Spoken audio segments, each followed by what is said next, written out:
7 years in Panama and then life changed overnight. I had to move back to New York City as a single mom of two.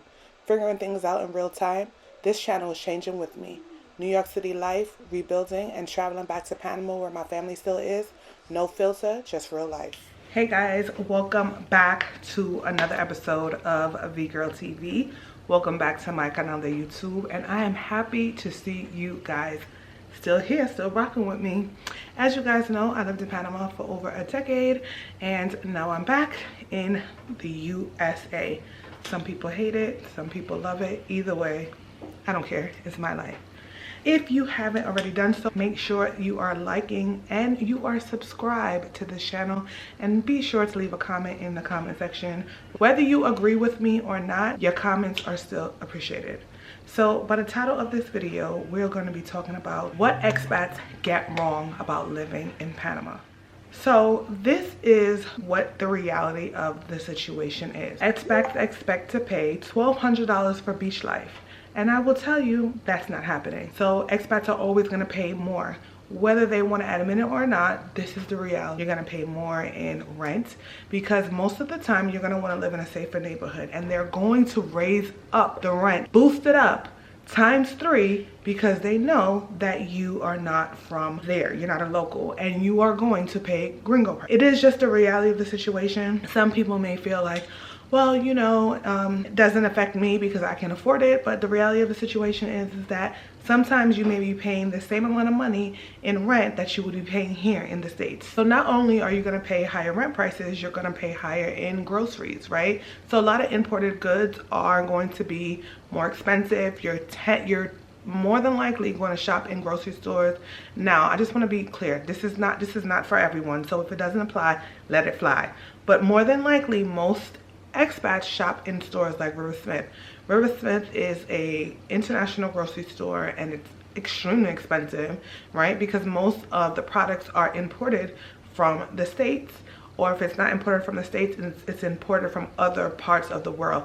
So it is obvious that you will be paying higher prices than a local that is there. Another thing that people don't tell you is that electricity is extremely high. Panama does not have much competition when it comes to electricity, so it's only like 2 companies where you can get electricity from. It just depends on your area, so it's kind of like a monopoly if you ask me. So they get to charge whatever they want to charge. There's really no regulation, and for most of us, we like to run the air condition, and so your light bill is going to be sky high. I remember one time I had a light bill that was like $500.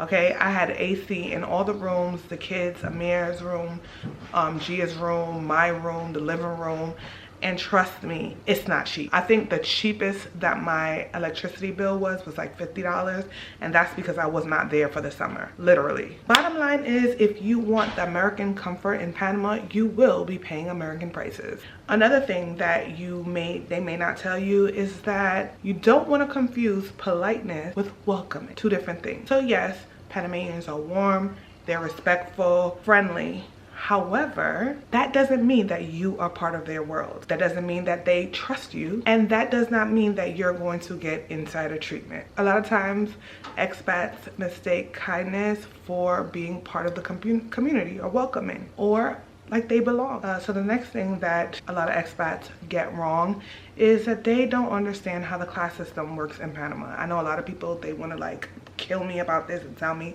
that I am whatever curse word they want to say, but classism is a thing. It exists, right? Whether you feel like it's part of racism, whatever, it's definitely classism, right?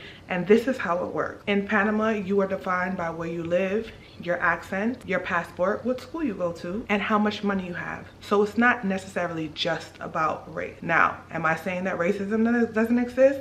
No, I'm not saying that. But what I'm saying is, it's not always just necessarily about race. Expats don't realize that you can still be black and still be respected, or you could be white, broke, and still be invisible. Another thing that they mistake is that they think that speaking Spanish is optional. Newsflash, you're in a Spanish-speaking country. So although you may be able to survive without speaking Spanish, but just keep in mind that you'll always overpay, you'll get taken advantage of, misinformation, and be stuck in an expat bubble. Another thing that they get wrong is that they think that Panama works the way the US system works, and that is something that is just non-existent. I am too a victim of that. My parents, even though they were born and raised in Panama, however, they lived in the States for a very long time, and they, especially my father, was victim to this as well. So I don't want you to think that I'm coming at anybody, or I'm coming at you crazy, or I'm just being too rough. I am just trying to avoid, I don't want you guys to make the same mistakes that we made. So yes, this is one of the main issues that we have with a lot of expats. They think the US system works in Panama, and it does not. When we're talking about paperwork, visa processes, real estate, police, utilities, Panama is not efficient at all. They're not as transparent as you would expect coming from the United States. So for example, if you go to any government office, right, you can still request copies of whatever is going on. You can speak to a supervisor and they will be extremely transparent to you. Again, okay, this is not a one-size-fits-all. I'm just speaking in general, right? I personally have been to government offices and I asked for a paper trail, okay? That is not going to happen in Panama. You're not going to get a paper trail of anything, okay? You have to make sure that you keep your copies of whatever it is, and you make sure that you cross your T's, dot your I's, and make sure that you have everything, every duck in a row, because 9 out of 10 times, if you do not have paperwork, there's no paper trail. So for example, I always talk about this situation when I had to, when I was getting my daughter's name fixed because of a mistake that they made. When I went down to the office for like the 100th time, they asked me if I still had documentation of the signatures, and I'm like, but you guys got a copy. They didn't have it, okay? They had to go through boxes and boxes and boxes and go through files individually to find my specific file. But thank God I had copies of all the paperwork to show them, because if I didn't have the paperwork to show that I was at the office 6 months prior about the same situation, I would have been screwed, right? And the whole process with my daughter and her name would have been I probably would have been so frustrated and was like, you know what, whatever. It is so funny that we're even talking about this, because when I went to the embassy to get my daughter her passport, they told me, well, we understand that they're always making mistakes on people's names. So you, when it comes to the US birth abroad certificate, the birth abroad certificate, I was able to put whatever name I wanted for her, because the American embassy knew that Panama was not efficient with spelling names correctly or getting names right or anything like that. So they were able to give me grace, okay? And so when I filled out her paperwork, I was able to fill out her name correctly. Another thing is that Panama is not as fast. So the way they run things, especially when it comes to paperwork, insurance, and everything else that you may need, they're not as fast or not efficient. So yeah, that may be a little bit frustrating for a lot of us that is coming from the US.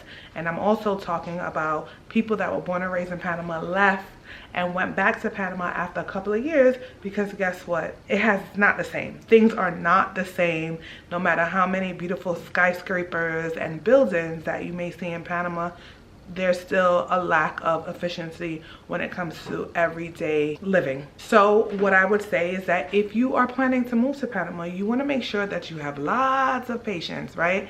That is the only way that you're going to survive, with being extremely patient and also build relationships, because everything is based on who you know, not what you know. So another thing that expats tend to do is they tend to ignore what it's like raising kids. And I know that most of the time, a lot of people that go to Panama or move to Panama or relocate to Panama, they don't have kids, but there are some of us that do have kids and we are looking to live abroad. So they ignore this part. They talk about the beaches, they talk about drinks, they talk about cheap rent, but they don't talk about school quality. They definitely don't talk about bullying.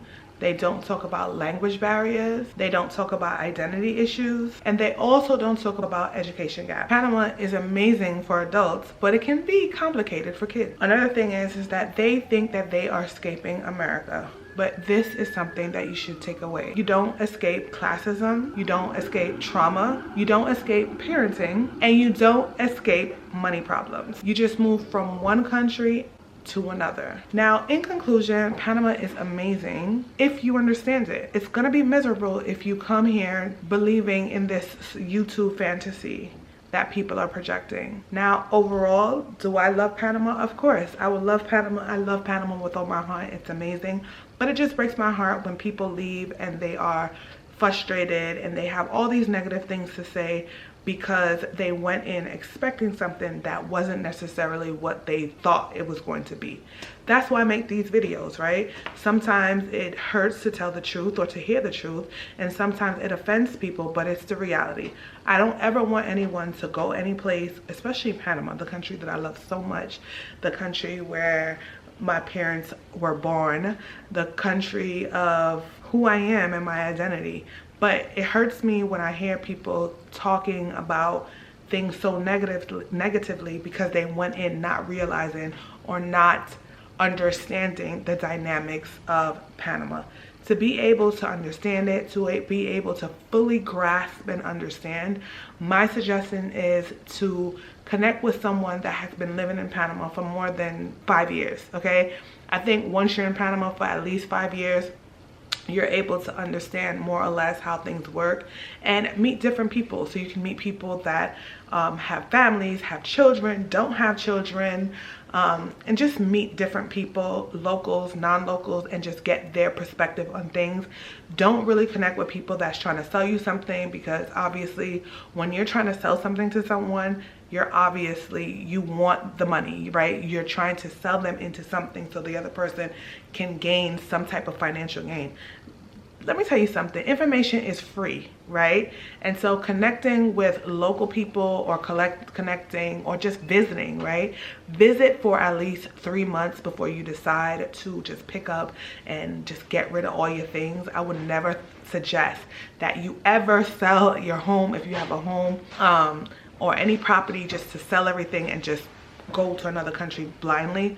I would never ever recommend that, okay? And in the next video, I'll tell you why. So if you like this video and you want me to go into details about everything, leave it in the comment section and I'll be glad to break it down. Anyway, guys, thank you for tuning into my video. And as usual, peace and love.